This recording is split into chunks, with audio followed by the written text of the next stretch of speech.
after a second, I looked down, and on the ground is just this tiny, perfect pile of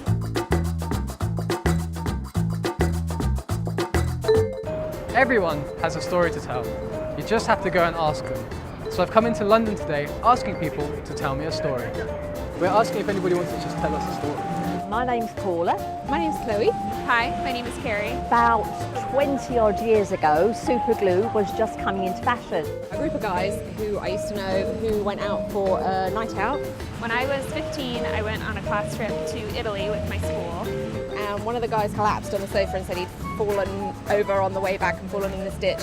Anyway, he fell asleep on the sofa, and the other guys, they all like to prank each other all the time. So I bought the super glue and decided, after breaking a teapot, to try and fix it. Held it together and realised then that my hand was actually attached to this teapot. And I just remember it was this beautiful hotel with stucco walls and high ceilings. And all of a sudden we hear a knock on our door that sounds really urgent and pressing. We say, okay, come in.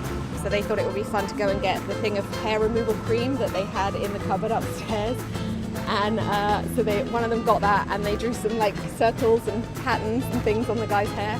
Well, I didn't know that you had to soak it, so I literally had to walk around for most of the day with a teapot and go to pick my children up for school and put the teapot into a carrier bag and had this carrier bag disguising it because I didn't want to let anybody know that I've got a China teapot welded to my hand. We were traveling alongside a group from New York City, and one of the students from that class comes running in, looks at us and says, "Can I use your bathroom?" We say, "Oh, sorry, there's someone in it showering right now." She got this weird look on her face and just kind of went really pale and turned around and ran back out of the room. And then he woke up and he was like, "Oh God, I was walking back last night and I fell in a ditch and I think I cut my head." So he went off for a shower and they're all sitting around, and then suddenly from upstairs they heard him like, "Oh, my head!" And he came down, he's like, "Something happened to my head, there must have been like fertiliser in that ditch or something that I fell in."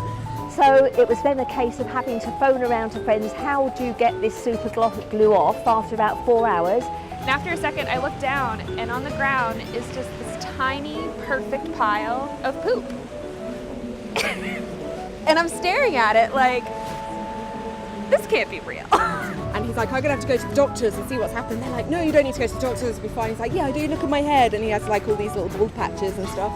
So I actually had a bath with a teapot stuck to my hand, and finally, after about 6 or 7 hours, this teapot did come off my hand.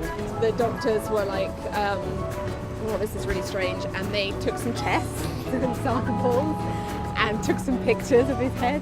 How did she do that? I didn't see her squat. She was standing there and then ran away, and it happened so fast, and I just was like, I don't even know what to do now. But then about a month later, his mum contacted him because she worked for a doctor's surgery, and she's like, "Oh, I just called to tell you that your head is in the medical journal." Because we've never seen this before, and so he's in the medical journal, and it did grow back though, the hair grew back.